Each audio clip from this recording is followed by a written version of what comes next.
Bismillahirrahmanirrahim.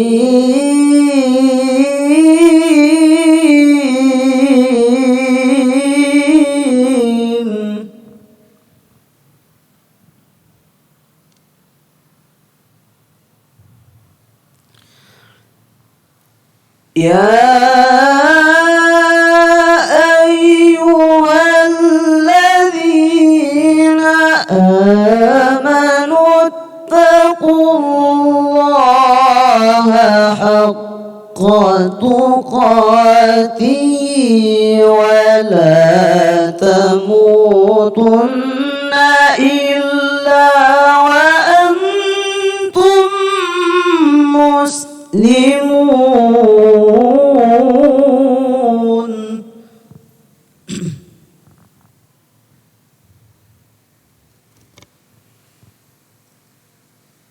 ولا تموتن إلا وأنتم مسلمون.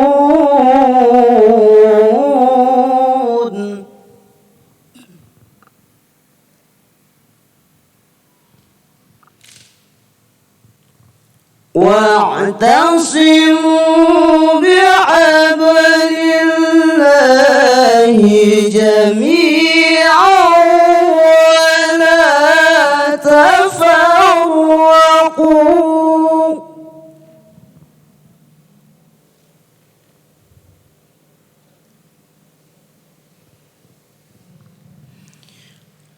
واذكروا نعمة الله عليكم إذ كنتم أعداء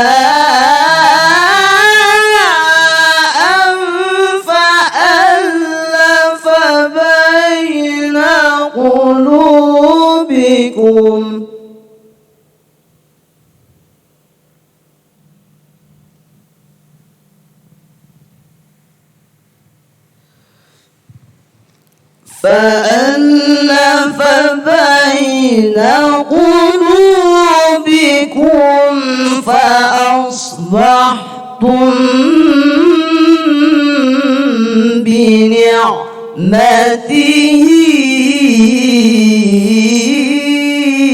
إخوانا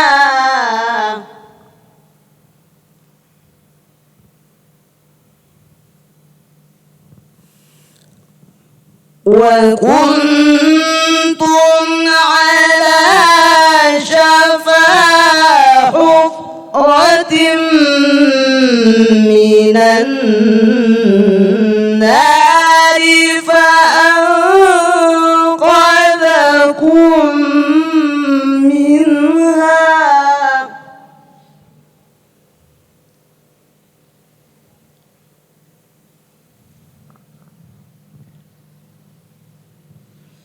كذلك يبين الله لكم آياته لعلكم تهتدون.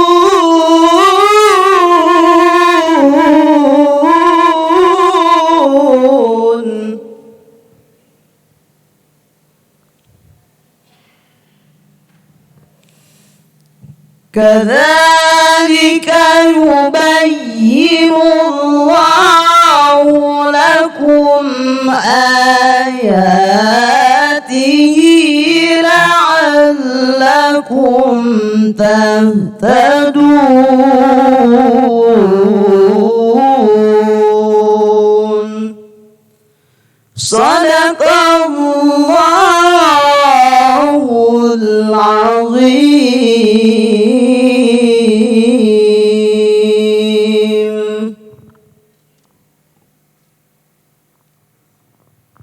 Assalamualaikum warahmatullahi wabarakatuh.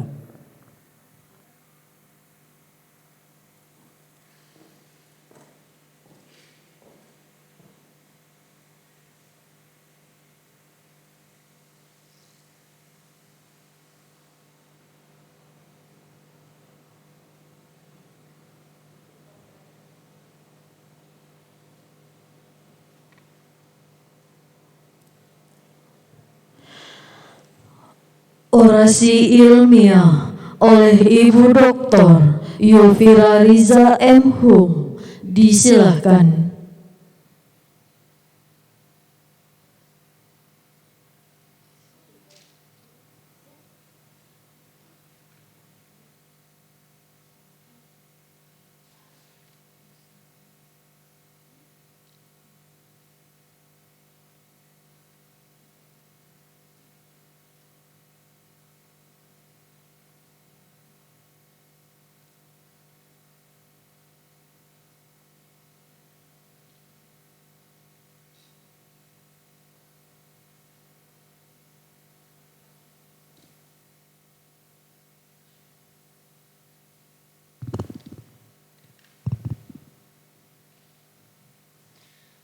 Yang terhormat Bapak Rektor UIN Imam Bonjol Padang, Bapak Ketua dan Bapak Ibu anggota Senat, Bapak dan Ibu Wakil Rektor, Bapak dan Ibu Kepala Biro, Bapak Direktur Pasca Sarjana, Bapak dan Ibu Dekan dan Wakil Dekan di lingkungan UIN Imam Bonjol Padang, Bapak dan Ibu Guru Besar, selanjutnya hadirin yang saya muliakan. Alhamdulillahirrabbilalamin. Puji dan syukur kehadirat Allah karena berkat rahmat dan karunia-Nya. Meski masih dalam suasana pandemi COVID-19, kita masih diberikan kesempatan untuk berkumpul secara virtual dalam rangka Des Natalis ke-59 Universitas Islam Negeri Imam Bonjol Padang. Salawat dan salam mari kita kirimkan kepada junjungan Nabi besar Muhammad Sallallahu Alaihi Wasallam. Terima kasih yang sedalam-dalamnya saya ucapkan kepada Rektor UIN Imam Bonjol Padang yang telah memberikan kepercayaan kepada saya untuk menyampaikan orasi ilmiah pada peringatan Des Natalis kali ini. Dengan segala kerendahan hati, izinkan saya menyampaikan orasi ilmiah ini dengan judul Syekh Abdul Latif Syakur, Naskah Al-Mu'asyarah dan Pembentukan Generasi Berintegritas. Terima kasih yang sama saya sampaikan kepada seluruh tamu undangan yang bersedia mengikuti acara ini. Semoga orasi ilmiah yang akan saya sampaikan memberikan manfaat bagi kita semuanya.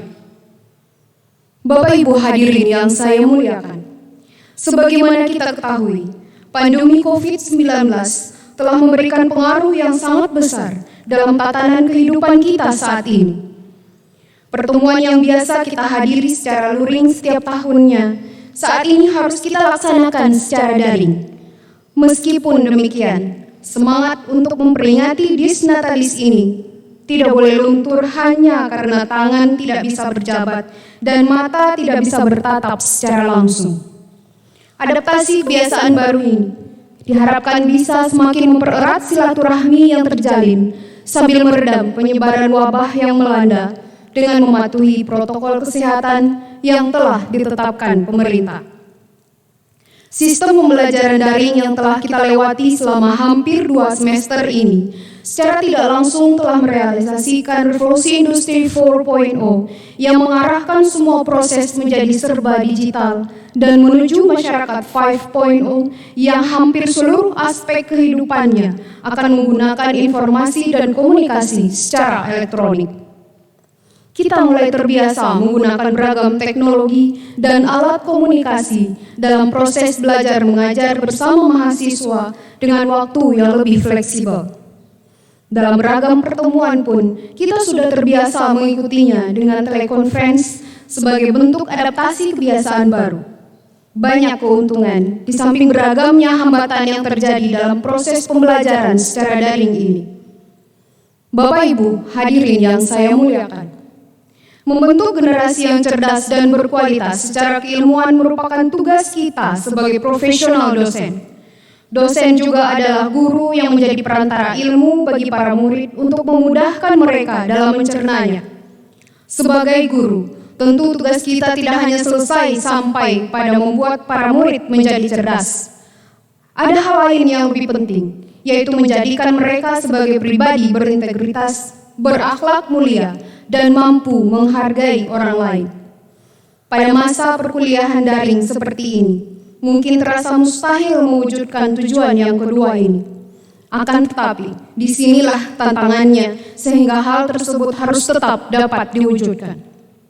Pada kesempatan ini, izinkan saya membahas sebuah manuskrip karya dari salah satu ulama Minangkabau, Syekh Abdul Latif Syakur, lahir dari 1882 hingga 1963, asal nagari Balai Gurah, Kabupaten Agam, yaitu Al-Mu'asyarah. Karya berangkat tahun 1924 ini merupakan satu dari sekian banyak karya beliau yang bernafaskan interaksi sosial. Beliau memang berbeda dari ulama sezamannya yang lebih banyak membahas masalah khilafiyah dalam tata cara beribadah. Syakur memfokuskan pemikirannya kepada interaksi sosial tersebut diduga karena masyarakat Minangkabau pada masa itu belum seutuhnya melaksanakan kewajiban sesuai dengan tuntunan Al-Quran dan Sunnah. Padahal Minangkabau menganut adagium adat basani syarak basandi kitabullah. Namun keberagamaan masyarakat Minangkabau saat itu lebih didominasi oleh tradisi dan adat yang belum sinkron dengan Islam dan syarak. Dalam naskah Al-Mu'asyarah, Syakur berbicara tentang pembentukan karakter yang berakhlak mulia untuk menciptakan generasi berintegritas. Realisasinya adalah keseimbangan dalam semua aspek kehidupan dengan mengambil sampel kerukunan di dalam rumah tangga. Rumah tangga diibaratkan sebagai lingkungan pertama tempat sebuah generasi terbentuk untuk dibina sesuai dengan kebijakan pembinanya. Uniknya, Syakur mengambil start point yang jauh lebih awal, yaitu dari pemilihan bibit, calon suami, dan calon seorang istri. Pada halaman ke-7, Syakur menyebutkan, pihak laki-laki hendaklah berikhtiar memilih yang akan bakal istrinya daripada perempuan memenuhi adab sopan, baik akhlak budi pekerti, dan berperilaku perangai yang terpuji. Itu diambil dari keturunan yang suci bersih, dari asal-usul yang mulia, keluaran yang dari pergaulan yang sopan, dari bapak ibu yang setia, dari famili dan ahli orang ternama, anak cucu orang baik-baik. Ia melanjutkan di halaman ke-8 tentang pemilihan calon suami seperti berikut ini. Sewajibnya bahwa dipilihnya akan orang baik, berakhlakul karimah, tinggi budi bahasanya, manis perkataan dan berbahasanya, yang bertakwa kepada Allah, sekufu sepadan dengan dia, pada bangsanya, pada pengetahuannya, dan pada kehormatannya, dan kehormatan kaumnya, supaya ia mendapat keteman yang sejahtera dan pergaulan yang suci zahir batin. Dari kedua kutipan di atas, Syakur menekankan pentingnya memilih bibit yang berakhlak baik dan berbudi pekerti mulia. Hal ini disebabkan oleh dua orang calon ini akan menjadi penentu bagi generasi selanjutnya. Jika ia buruk dalam budi pekerti, maka generasi selanjutnya dipastikan berada dalam krisis moral karena mereka tidak bisa menjadi teladan bagi anak-anaknya. Harta dan kedudukan tidak akan pernah bersifat kekal, tetapi akhlak, budi pekerti, dan agama yang teduh merupakan modal awal pembentuk generasi baru. Bapak Ibu hadirin yang saya muliakan, Syakur melanjutkan pembahasannya dalam kehidupan berumah tangga. Di sini ia menekankan pentingnya saling menghargai pasangan dan mampu melaksanakan tugas sesuai dengan perannya masing-masing. Kedua pasangan wajib saling mengisi dan saling melengkapi. Jika terjadi perselisihan, maka mereka harus menyelesaikannya dengan baik. Syakur mengambil dasar pemikiran pada Quran surat An-Nisa ayat 34. Ar-rijalu qawwamun 'alan nisa. Kaum laki-laki mengurus atas kaum perempuan. Perhatikan terjemahan kata qawwam dalam ayat tersebut. Syakur menafsirkannya dengan pengurus, pengatur, atau pelindung. Laki-laki atau suami adalah seorang leader yang menjadi teladan. Meski istri berada di bawah perlindungannya, ia tetap harus menjaga hak istrinya tersebut dan menghargai pilihan-pilihannya selama tidak bertentangan dengan ajaran Islam. Berkali-kali juga Syakur mengutip Quran surat An-Nisa ayat 19. Wa'ashiruhunna bil ma'ruf, dan hendaklah kamu lawan bergaul mereka dengan pergaulan yang ma'ruf atau pergaulan yang baik. Sebagai bentuk anjuran Syakur untuk saling memuliakan seorang perempuan dan memperlakukannya dengan cara yang ma'ruf, baik. Seorang suami harus menghargai peran dan kedudukan istrinya di dalam keluarga. Memuliakan istri akan menaikkan derajatnya di tengah anggota keluarga sehingga ia selalu merasa senang dalam melaksanakan tugas-tugas rumah tangganya. Selain itu, berdasarkan Quran surah An-Nisa ayat ke-32 yang bunyi ayatnya, lirijali nasibum mimma kasabu walinisai nasibum mimma kasabna. Bagi laki-laki ada bagian daripada yang telah diusahakan mereka, dan bagi perempuan ada bagian daripada yang diusahakan mereka. Syakur menafsirkan ayat ini dengan pemberian ruang bagi kaum perempuan untuk menempuh pendidikan, berkarir, bahkan terjun di ranah politik. Sesuatu yang mustahil bagi kebanyakan perempuan Minangkabau di awal abad ke-20. Syakur menerapkan hal ini dalam kehidupan pribadinya. Anak perempuannya, Syakdiah Syakura, merupakan salah satu perempuan yang cukup beruntung pada zamannya. Ia diberi kesempatan oleh sang ayah untuk menempuh pendidikan, bahkan menjadi guru di sekolah bentukan Syakur sendiri, yaitu At-Tarbiyatul Hasanah. Tidak hanya itu, Syakur memfasilitasi Syakdiah untuk menjadi seorang redaktur majalah khusus perempuan yang didirikannya, Jauharah untuk bangsa perempuan. Betapa peran gender yang diperlihatkan Syakur pada khalayak benar-benar membuka mata masyarakat yang masih memarginalkan kaum perempuan pada masa itu. Meski kaum perempuan sudah memiliki kebebasan dalam menentukan pilihan hidupnya, sebagai istri, ia tetaplah milik suaminya. Islam mengatur bahwa apapun kiprah seorang istri di luar rumah, ia tetap menjadi istri yang patuh dan taat pada suaminya. Ia tidak bisa melepaskan tugas-tugasnya begitu saja karena kegiatan lainnya. Syakur menjumlah penjelasan ini di 3 halaman naskah yang berbeda, yaitu halaman 10, 11, dan 18. Hal ini membuktikan bahwa kepatuhan sebagai seorang istri merupakan sikap yang utama. Dengan kepatuhan ini, akan tercipta keseimbangan dan keharmonisan di antara keduanya. Pada saat inilah tarik ulur peran di dalam keluarga terjadi. Suami harus siap dan bersedia membantu pekerjaan rumah, seperti yang dicontohkan dalam rumah tangga Rasulullah. Inilah yang saya sebut dengan harmonisasi gender. Saling mengisi, menghargai, dan menghormati peran dan fungsi laki-laki dan perempuan dalam kehidupan mereka. Meminjam istilah dari Yusdato Parpatya, suami istri adalah 2 orang yang berada dalam kedinasan yang sama, tapi memiliki tugas yang berbeda. Bapak Ibu hadirin yang saya muliakan, konsep harmonisasi gender yang saya tarik dari naskah Al-Mu'asyarah ini merupakan konsep yang bersifat universal dan bisa diterapkan di berbagai lini kehidupan. Konsep ini bahkan sangat bisa diterapkan dalam tata pergaulan kita di UIN Imam Bonjol ini. Hubungan dosen dan mahasiswa, hubungan tenaga kependidikan dan tenaga pendidik, dan sebagainya. Sebagaimana tadi saya sampaikan, tugas kita sebagai seorang profesional dosen tidak hanya membentuk generasi yang cerdas, tetapi juga membentuk generasi yang berintegritas. Integritas tidak bisa diciptakan secara instan. Ia butuh proses yang dimulai dari pembentukan akhlak mulia dan budi pekerti yang baik, dengan kita sebagai dosen yang menjadi teladannya. Penjagaan tutur kata, perilaku, cara bersikap merupakan upaya kita dalam membentuk kepribadian peserta didik. Pada masa perkuliahan daring ini, hal yang bisa kita lakukan adalah membakar semangat belajar mereka dengan menghargai dan mengomentari setiap tugas yang mereka kumpulkan dengan pesan-pesan positif. Pesan-pesan positif ini bersifat abadi karena terekam secara digital sehingga mereka bisa membaca setiap pesan itu di sepanjang masa.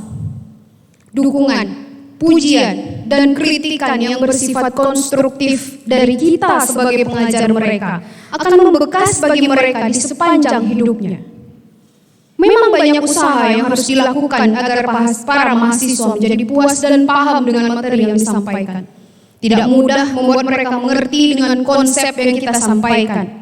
Kesabaran dan perhatian penuh akan membuat mereka merasa dihargai sehingga tetap bersemangat meraih cita-cita meski tidak bisa bertatap muka dengan gurunya secara langsung. Pemanfaatan ruang-ruang percakapan seperti WhatsApp dan Telegram merupakan ruang yang dapat kita gunakan sebagai pembentukan karakter yang berakhlak mulia dan tetap menjaga bahasa tutur meskipun dalam ragam tulis. Pada usia yang ke-59 ini, sudah saatnya kita menerapkan harmonisasi dalam suasana akademis di universitas ini. Penting bagi kita untuk menciptakan atmosfer positif agar tercipta sinergisme di lingkungan kerja ini. Setiap kita adalah bagian dari yang lain. Tenaga pendidik dan tenaga kependidikan mesti menciptakan sebuah harmonisasi karena UIN Imam Bonjol ini adalah rumah kita bersama. Kita diibaratkan sebagai satu tubuh yang saling menopang. Hanya dengan bekerja sama, kita akan maju. Hanya dengan saling menghargai pekerjaan masing-masing, kita akan bisa membangun UIN ini menjadi rumah yang sangat nyaman untuk kita tempati. Setiap kita memiliki peran yang berbeda. Yakinlah, besar atau kecil peran yang kita kerjakan itu, semua adalah untuk membangun suasana kerja yang kondusif dan positif. Ruang-ruang akademis perlu dibangun agar tercipta sinergitas antar sivitas akademika, saling menghargai. Itulah kunci utamanya. Bapak Ibu hadirin yang saya muliakan, konsep harmonisasi dalam naskah Al-Mu'asyarah merupakan pola pemikiran Syakur yang berpijak pada konsep Islam berlandaskan Al-Quran dan hadis. Hal ini ia lakukan agar pembaca tidak merasa bahwa pemikiran modernnya tentang pergaulan, konsep kesetaraan, dan perjuangan hak tidak murni pendapatnya. Islam mengatur semuanya dan Syakur mendialogkannya dalam bahasa yang sederhana untuk kita kaitkan dengan beragam aspek kehidupan. Sebagai institusi Islami, saatnya kita kembali memperkuat diri dengan nilai-nilai Islam dan menerapkannya dalam pergaulan sehari-hari. Hubungan antar manusia sangat penting untuk dibangun, sebagaimana yang telah diajarkan oleh Rasulullah.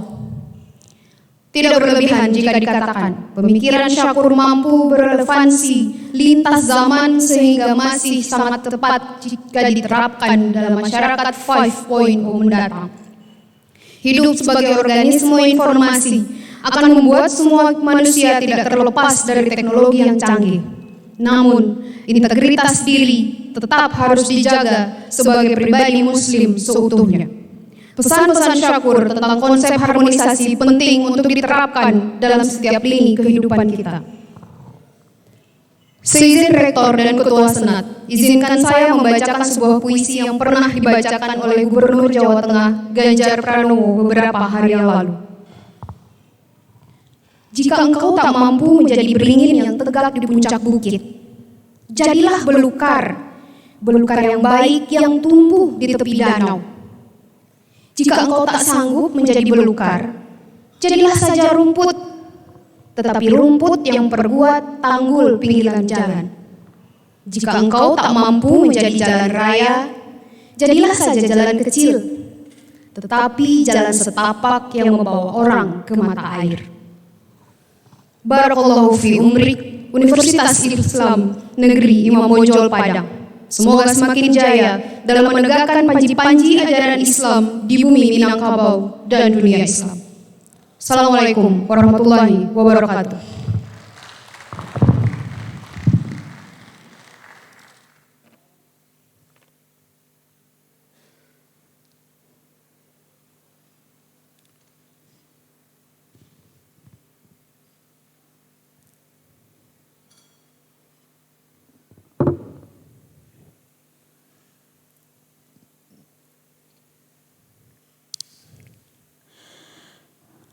Laporan tahunan 2020 oleh Rektor UIN Imam Bonjol Padang yang terhormat Bapak Profesor Dr. Haji Eka Putra Wirman MA. Disilahkan.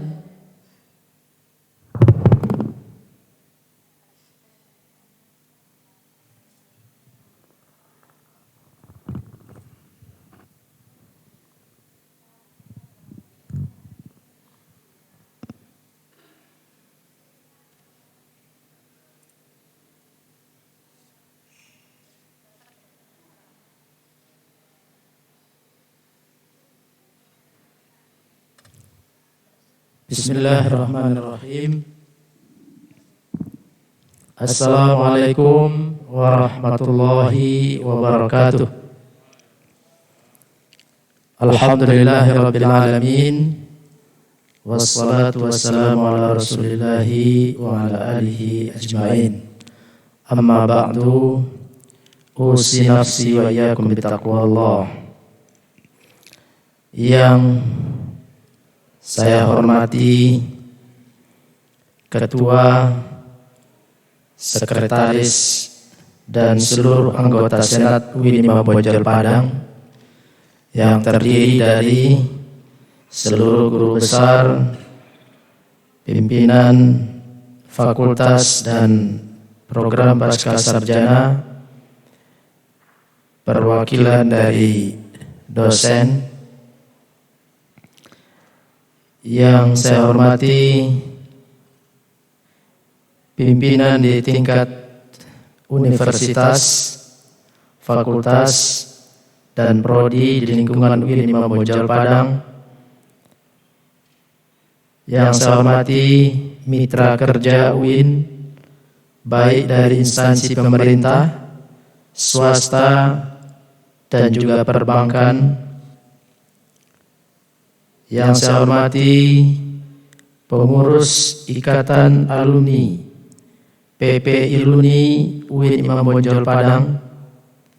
Yang saya hormati seluruh tenaga pendidik dan tenaga kependidikan yang mengikuti acara peringatan Dies Natalis ke-54 ini, baik secara daring maupun luring. Saudari Dr. Yulfira Liza M. Hum yang telah menyampaikan orasi ilmiah di depan kita semua.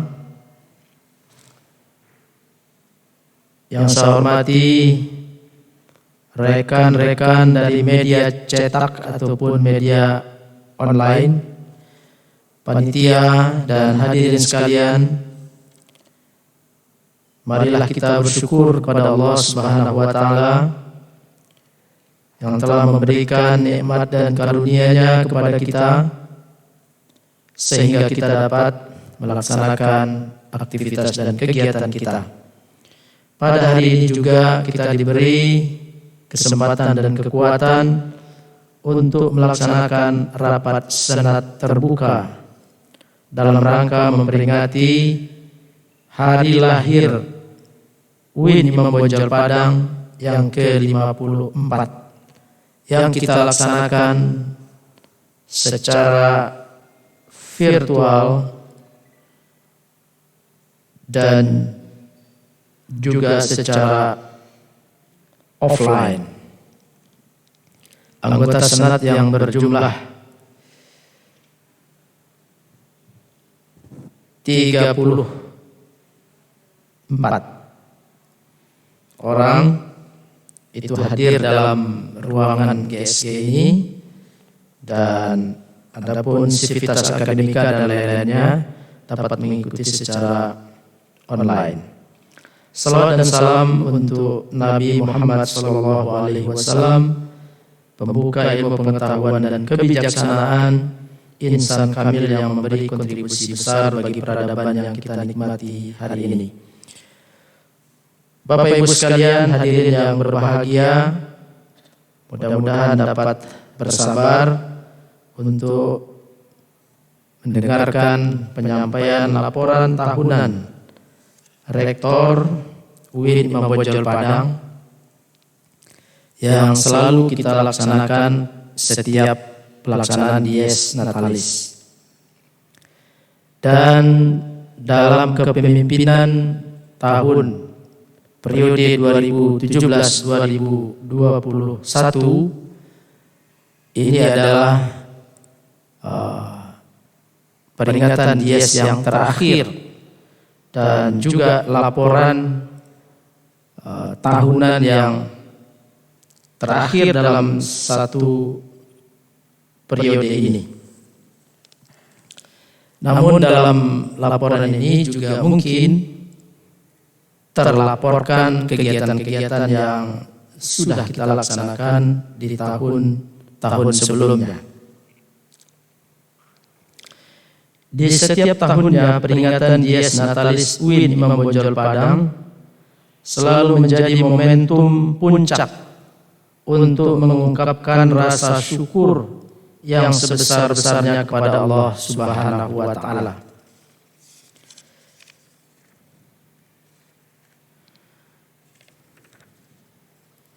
Dengan rahmat dan kasih sayangnya, UIN Imam Bonjol dapat konsisten dalam menjalankan Tridharma perguruan tinggi hingga menginjak usia yang ke-54. Dalam perjalanan panjang UIN Imam Bonjol telah banyak hal-hal yang kita lakukan bersama, baik kerja yang merupakan tugas pokok Tridharma perguruan tinggi ataupun tugas-tugas kemasyarakatan di luar tugas pokok tersebut. Dalam rentang waktu tersebut telah tercatat torehan semua sivitas akademika yang ada, bahwa kita telah menunjukkan dedikasi dan komitmen pengabdian yang tinggi untuk UIN Imam Bonjol Padang. Peringatan Dies tahun ini memang berbeda dari semua peringatan yang pernah kita lakukan. Hal itu disebabkan oleh adanya pandemi COVID-19 yang memaksa kita untuk melaksanakan kegiatan secara daring, sebagaimana juga telah dilakukan pada agenda-agenda rapat terbuka sebelumnya, seperti wisuda ke-83 dan 84. Kami pimpinan UIN juga bersedih karena tidak mampu memenuhi keinginan orang tua dan wisudawan-wisudawati untuk melaksanakan wisuda secara offline. Apa yang mereka inginkan sesungguhnya adalah keinginan kami juga.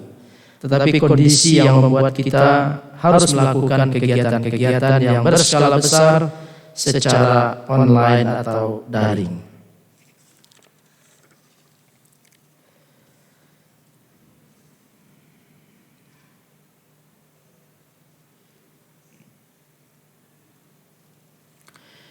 Hadirin sekalian, pada tahun ini UIN Imam Bonjol telah melakukan peningkatan pada aspek mutu perguruan tinggi. Pengembangan mutu akademik diimbangi dengan pengembangan sarana dan prasarana pembelajaran untuk mewujudkan prinsip kolaborasi dalam meraih visi UIN Imam Bonjol Padang menjadi universitas Islam yang kompetitif di ASEAN pada tahun 2037. Semua program tersebut didukung oleh kerjasama yang dijalin dengan berbagai lembaga di dalam maupun di luar negeri. Untuk meningkatkan daya tampung institusi, pada tahun 2020 kita telah membuka Fakultas Sains dan Teknologi yang berkampus di Sungai Bange. Fakultas Saintek merupakan fakultas ke-7 UIN Imam Bonjol yang memiliki dua prodi studi sistem, program studi sistem informasi dan program studi matematika yang sebelumnya merupakan bagian dari Fakultas Ekonomi dan Bisnis Islam. Pada semester ganjil 2020-2021, kita juga sudah membuka dua prodi baru yang perdana menerima mahasiswa dan melaksanakan perkuliahan.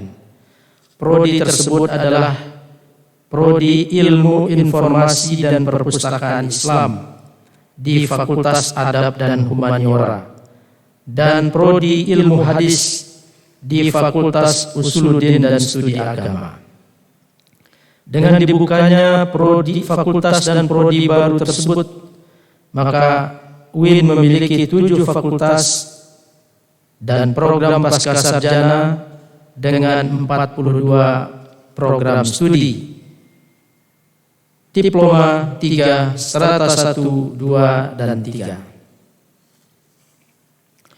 Untuk meningkatkan taraf mutu hingga ke level internasional, UIN Imam Bonjol konsisten menjalani proses sertifikasi ISO 9001-2015. Pada awal tahun 2020 lalu, Fakultas Ekonomi dan Bisnis Islam dan Prodi Studi Ekonomi Syariah telah sukses memperoleh sertifikasi standar mutu internasional tersebut.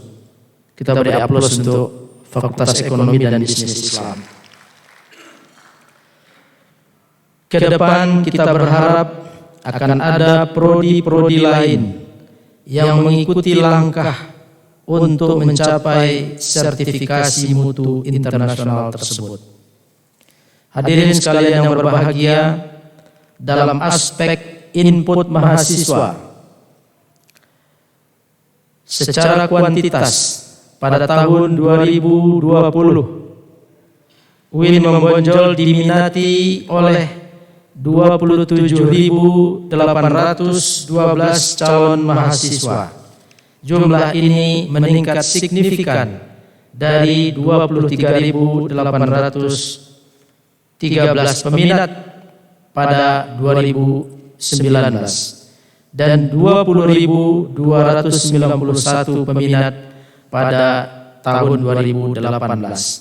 Jumlah tersebut mengokohkan UIN Imam Bonjol Padang sebagai perguruan tinggi keagamaan Islam negeri yang paling diminati di Pulau Sumatera. Pada tahun ini jumlah total mahasiswa UIN Imam Bonjol Padang adalah 13.364 orang yang berasal dari 2 negara tetangga dan 24 provinsi di Indonesia.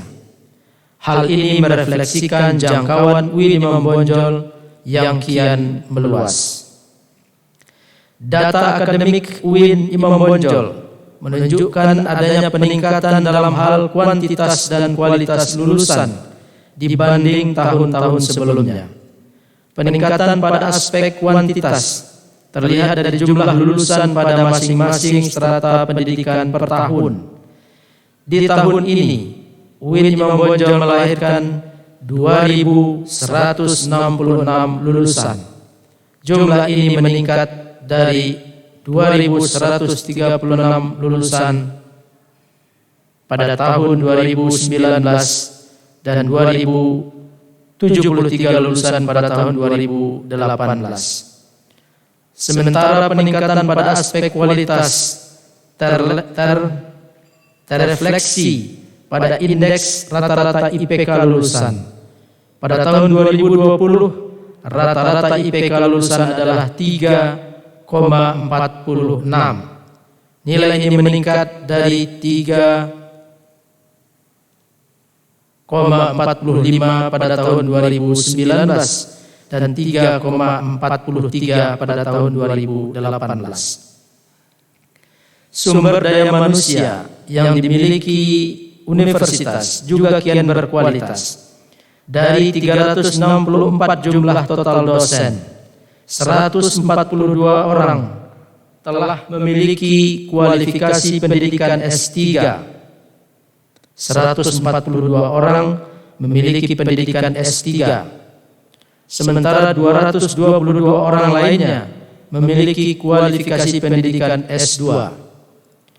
Secara jabatan fungsional, universitas di tahun 2020 telah melahirkan 3 orang guru besar baru. Dengan adanya penambahan tersebut, universitas kini memiliki 14 orang guru besar, 120 orang lektor kepala, 151 orang lektor, 33 orang asisten ahli, dan 46 orang calon dosen. Program peningkatan kualitas sumber daya manusia tidak pernah berhenti. Saat ini sejumlah 64 orang dosen UIN tercatat sedang menjalani studi program S3 di berbagai perguruan tinggi dalam dan luar negeri. Tahun ini sebanyak 29 orang dinyatakan lulus sebagai CPNS dosen universitas. Calon-calon dosen baru yang masih muda dan fresh tersebut diharapkan mampu menjadi bagian dari figur penggerak dan pendobrak dalam akselerasi langkah universitas ke depan. Selain dosen, perjalanan UIN Imam Bonjol Padang dalam menuju visi yang dicita-citakan ditopang oleh 161 orang tenaga kependidikan yang terdiri dari tenaga administrasi, tenaga labor, pustakawan, arsiparis, peneliti, tenaga kepegawaian, dan perencana. Pada tahun 2020, sebanyak 45 jurnal ilmiah di UIN Imam Bonjol Padang telah menerapkan Open Journal System.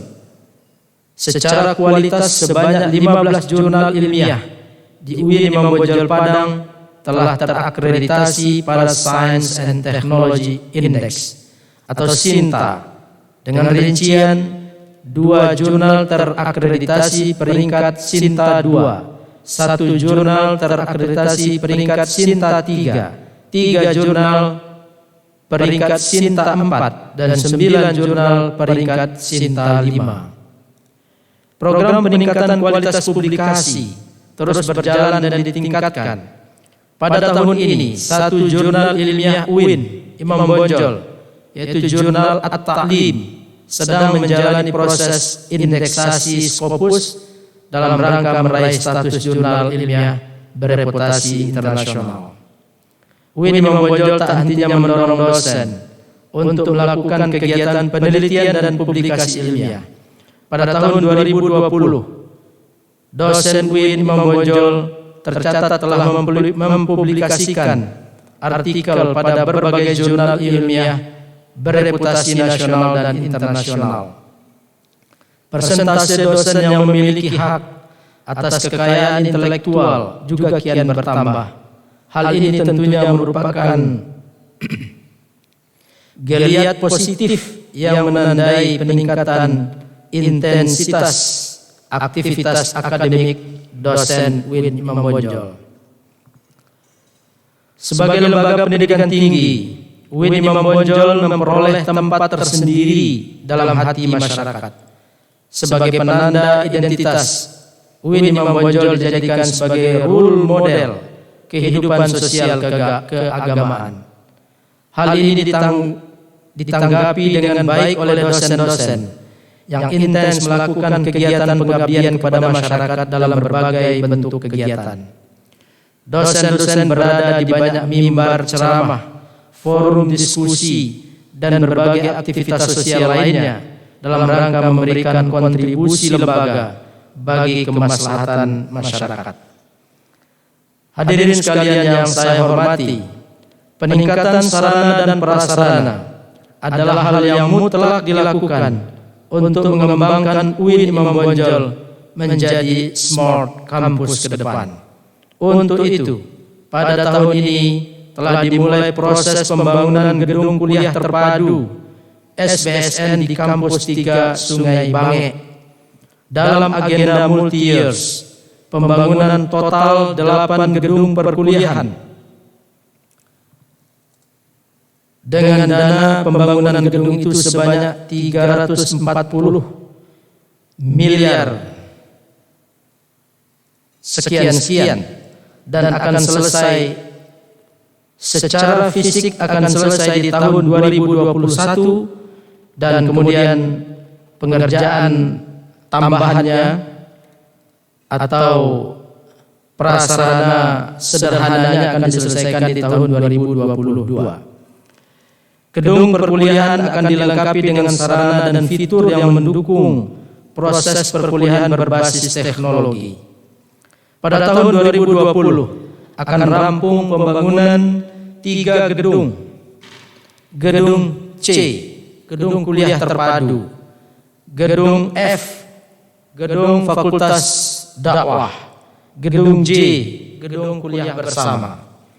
Pada tahun 2021 akan dimulai pembangunan 5 gedung dan akan selesai secara keseluruhan 2022. Pada tanggal 21 November kemarin, Wakil Menteri Agama Republik Indonesia sempat berkunjung meninjau proses pengerjaan kampus 3 tersebut.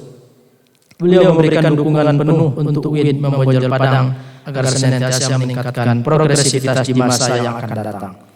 Dapat kami sampaikan bahwa kondisi lahan kita yang di kampus 3 itu termasuk kondisi yang ekstrim.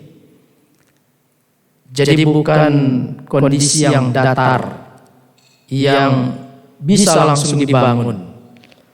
Tetapi ini adalah kondisinya yang sangat ekstrim. Oleh karena itu, pihak penyedia perlu membuatkan tapak-tapak bangunan, dan itu harus memotong gunung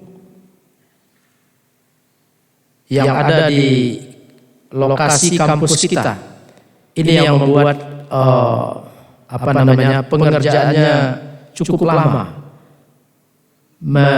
melakukan cut and fill atau land preparation, sehingga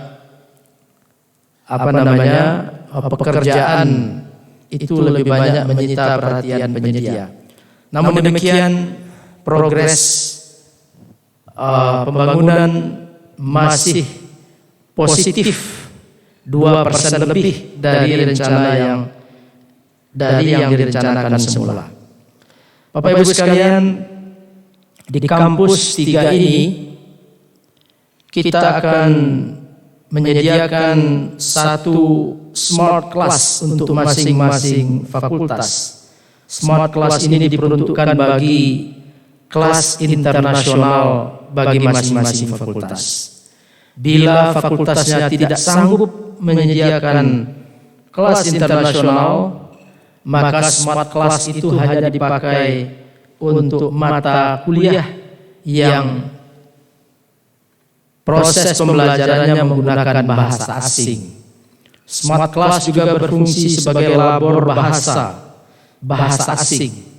Jadi ini dianggarkan khusus agar dapat menaikkan kualitas pembelajaran di fakultas kita dan di universitas secara umum. Kemudian Bapak Ibu sekalian, kita juga membentuk tim yang melakukan sertifikasi tanah-tanah yang sudah kita miliki, termasuk tempat di mana kita berada sekarang ini. Sedang diupayakan proses sertifikasinya. Ini tanah dibeli 1971, tetapi sampai 2020 masih dalam proses pensertifikatan tanahnya. Ini dikarenakan banyak hal, termasuk dokumen-dokumen yang tidak ditemukan lagi. Tetapi tim kita sudah bekerja luar biasa, berkeliling Sumatera Barat, berkeliling ke instansi-instansi terkait, dan akhirnya dokumen pembelian tanah ini sudah ditemukan. Dan tanah ini dilakukan proses jual belinya antara pihak IAIN Imam Bonjol Padang yang diwakili oleh almarhum Profesor Dr. Fauzan dengan Direktur Bank Pembangunan Daerah Sumatera Barat. Jadi transaksinya antara BPD Sumatera Barat dengan IAIN Imam Bonjol Padang. Masyarakat di sekitar sudah mewakilkan jual beli tanahnya kepada BPD Sumatera Barat dalam bentuk akta resmi dan kita memiliki dokumen itu. Ini kerja daripada tim yang sudah kita bentuk dan sekarang dalam proses penerbitan sertifikat dan pengalihan nama dari pemilik semula menjadi Kementerian Agama Republik Indonesia. Ada sekitar 4 hektar tanah di kampus 2 ini belum bersertifikat sejak 1971. Tapi kita yakin di 2021 sertifikat tanah 4 hektar itu akan kita dapatkan. Kemudian begitu juga dengan tanah di kampus 3 dalam proses sertifikasi, baik yang dibeli tahun 2010 sisanya maupun yang dibeli tahun 2012 akan kita sertifikatkan pada tahun 2021 ini. Maksudnya sertifikatnya akan keluar insya Allah di tahun 2021 ini. Prosesnya telah kita lakukan sejak beberapa tahun yang lalu. Tapi terkendala dan menunggu sehingga kendala itu hilang. Dan sekarang kita sudah dalam proses untuk pensertifikatan. Lalu tim juga sedang melakukan survei untuk pembangunan jalan utama menuju kampus.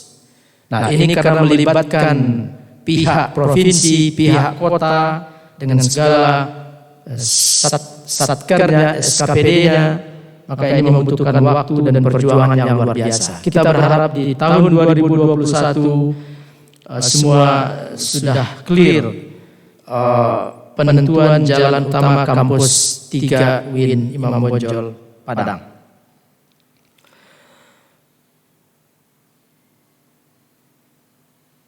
Bapak Ibu sekalian yang berbahagia, untuk mewujudkan visi kompetitif di ASEAN tahun 2037, UIN Imam Bonjol memperkuat jejaring dengan menjalin kerjasama dalam dan luar negeri.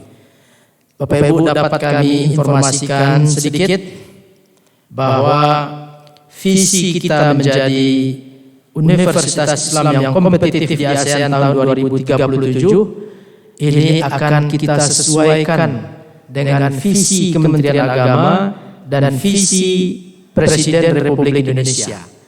Ada keharusan bagi seluruh PT KIN untuk menyesuaikan visi dan misinya dengan visi dan misi Kementerian Agama. Kita baru saja dan masih dalam masa perbaikan dokumen-dokumen ini sejak tanggal 27 kemarin ini, 28, 29 hari ini, tim kita masih bekerja untuk menyempurnakan Renstra UIN Imam Bonjol dan juga RIP UIN Imam Bonjol yang nanti akan perlu mendapatkan pengesahan dari Senat tentang RIP kita. Ada perubahan kata atau ada perubahan tempusnya dan lain sebagainya. Ini sedang disiapkan oleh tim kita. Hingga tahun 2020, UIN Imam Bonjol telah menjalin kerjasama dengan 12 instansi luar negeri dan 123 instansi dalam negeri. Semua kerjasama yang dilaksanakan dalam bingkai Tridharma perguruan tinggi tersebut menjadi salah satu modal penting bagi program pengembangan UIN Imam Bonjol ke depan. Demikian laporan perkembangan UIN Imam Bonjol Padang tahun 2020 disampaikan. Sebagai pertanggungjawaban rektor dan seluruh pimpinan dan transparansi dalam pengelolaan kampus.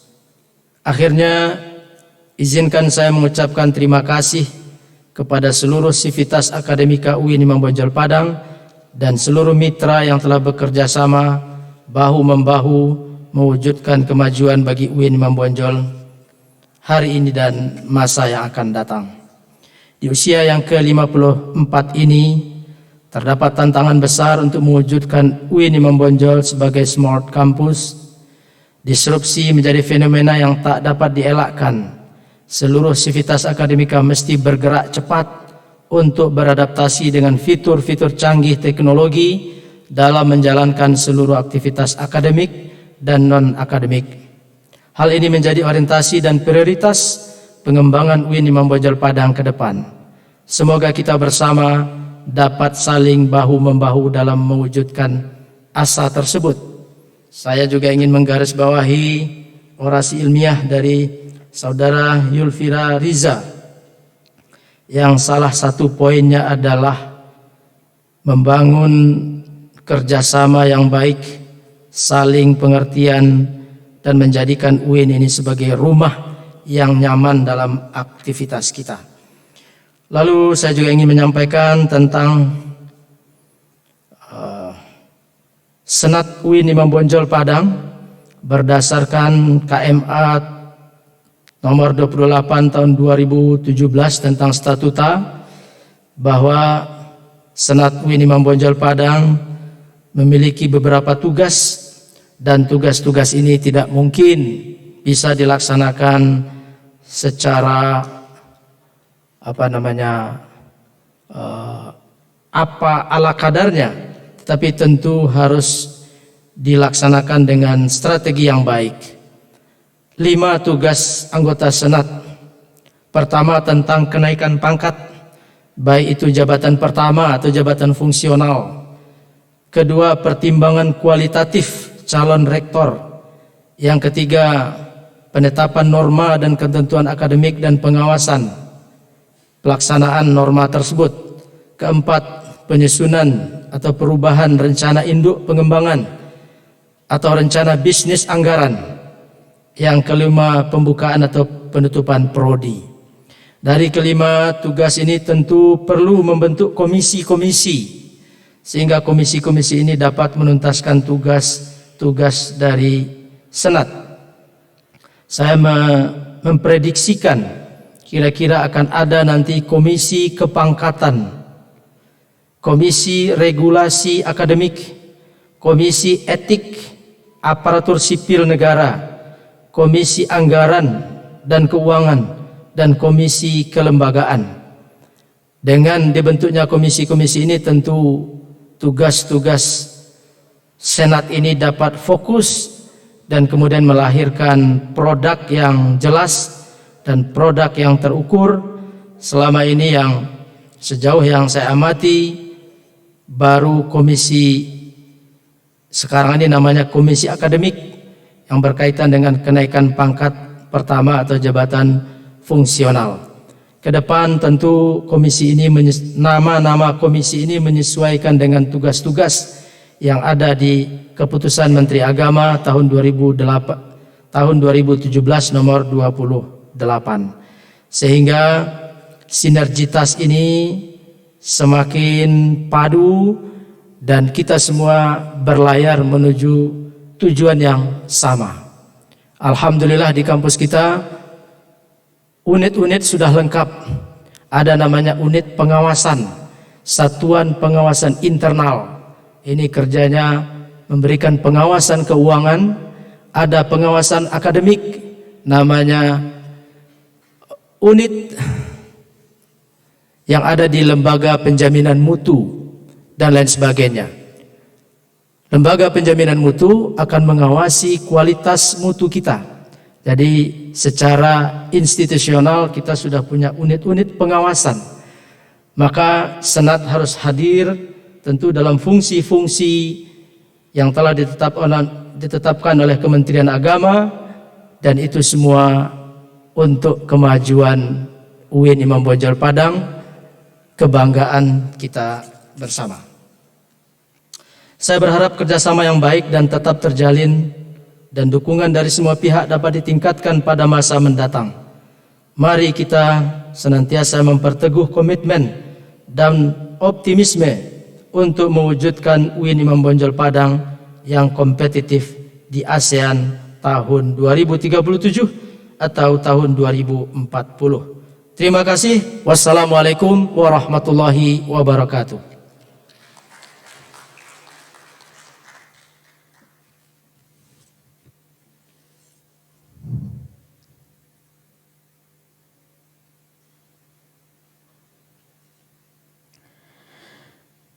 Himne UIN Imam Bonjol Padang.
Doa dipimpin oleh Bapak Dr. Andes Safrizal Halim MAG. Disilahkan.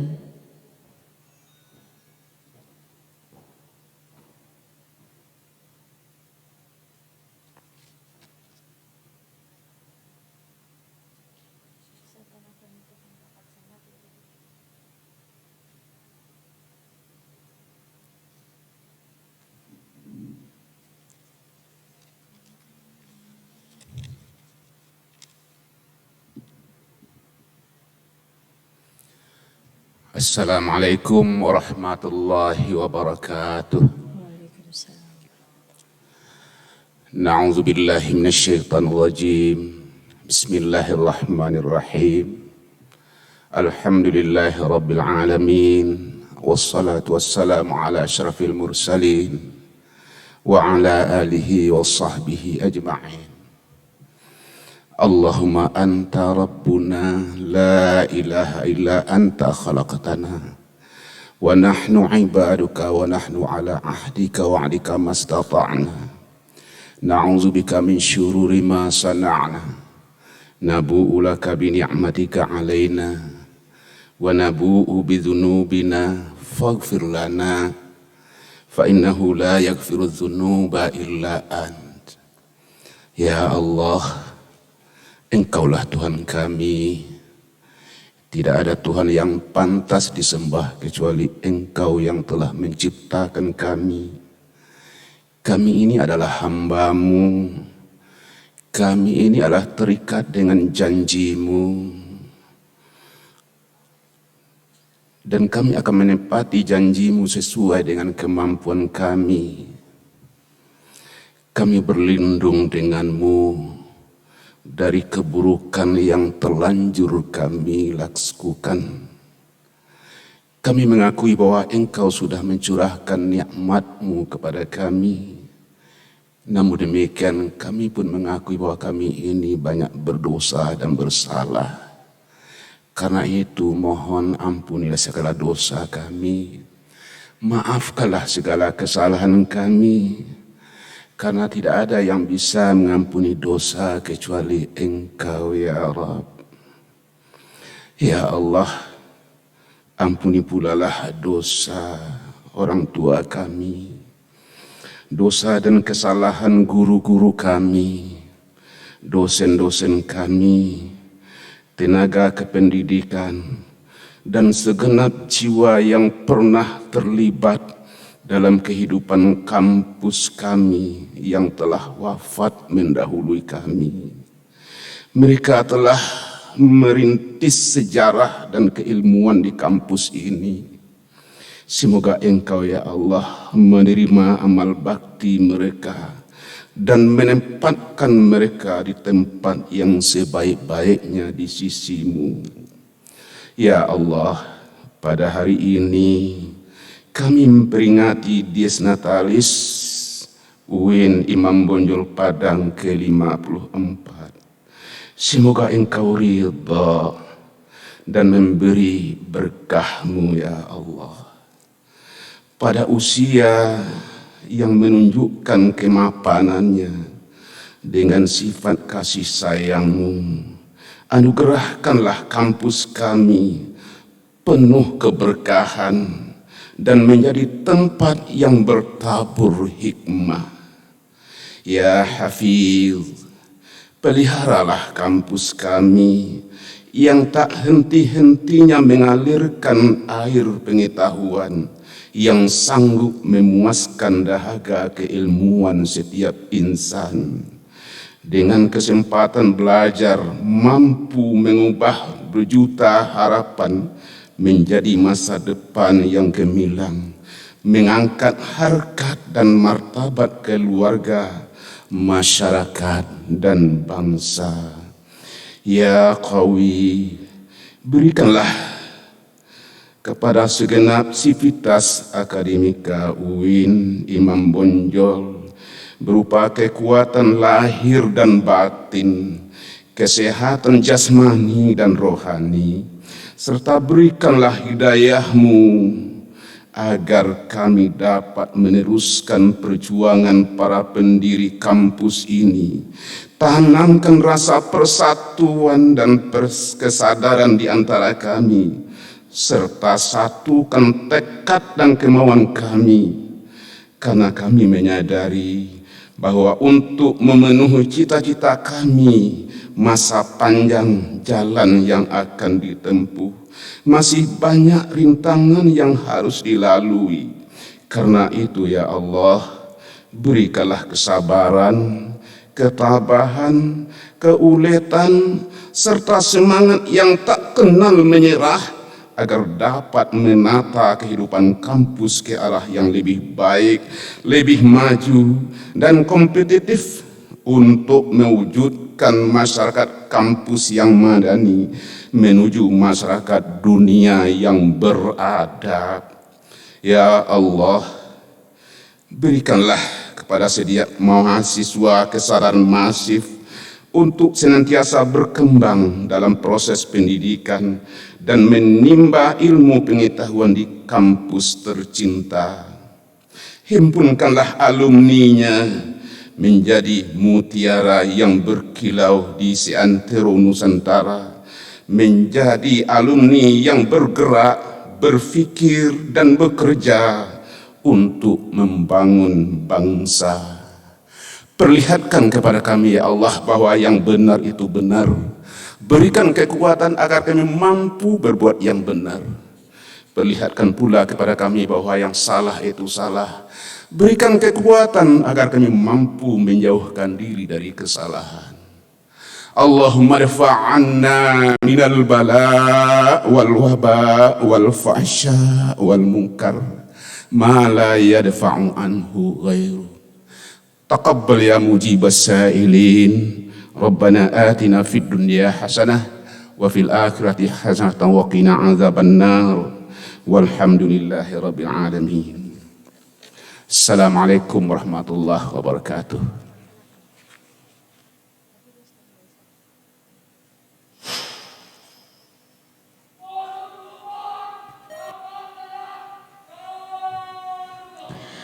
Penutupan rapat Senat terbuka oleh Ketua Senat Bapak Profesor Dr. Haji Asasriwarni MH. Disilahkan.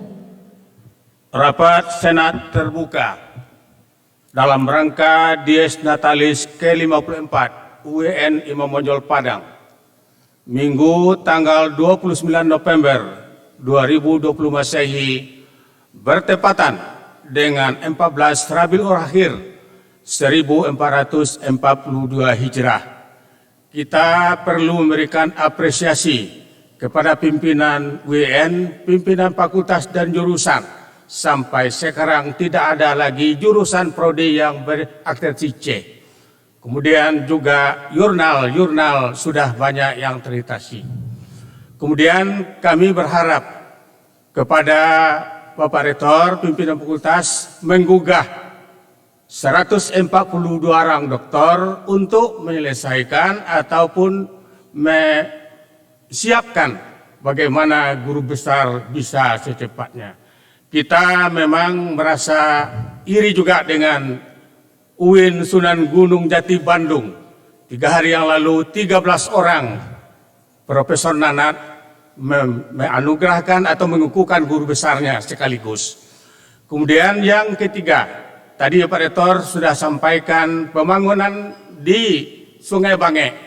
Kita tahu dulu bersama-sama tanggal 31 Maret diresmikan pertama oleh Pak Menteri Agama Lukman Saifuddin, dan sekarang pembangunannya sudah luar biasa. Salah satu fungsi Senat, kita berharap jangan terjadi seperti di UIN Medan, di UIN Pekanbaru. Mudah-mudahan kita terhindar seluruhnya dari itu. Marilah saya tutup rapat Senat ini dengan membacakan Alhamdulillahirabbil alamin.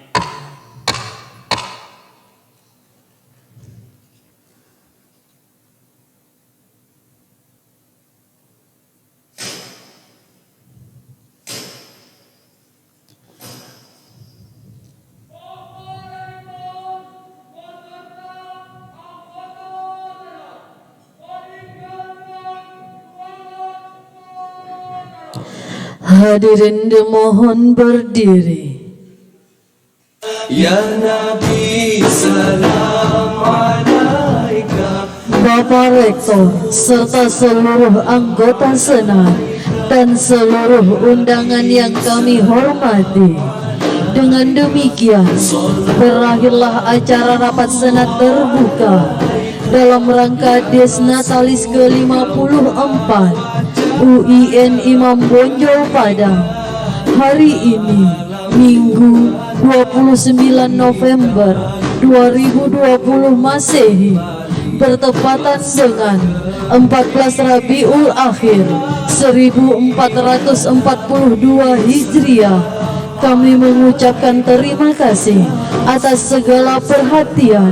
Wabillahi taufiq wal hidayah. Wassalamualaikum warahmatullahi wabarakatuh. Lahirmu membawa rahmat, memimpin ke jalan selamat.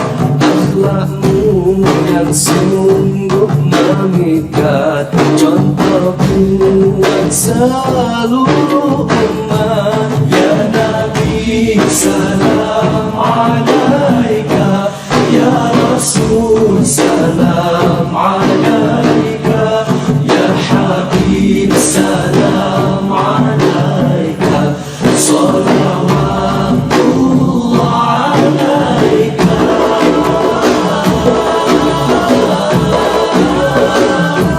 Mulianya pengorbananmu, kebaikan yang kau seru. Mulianya pengorbananmu,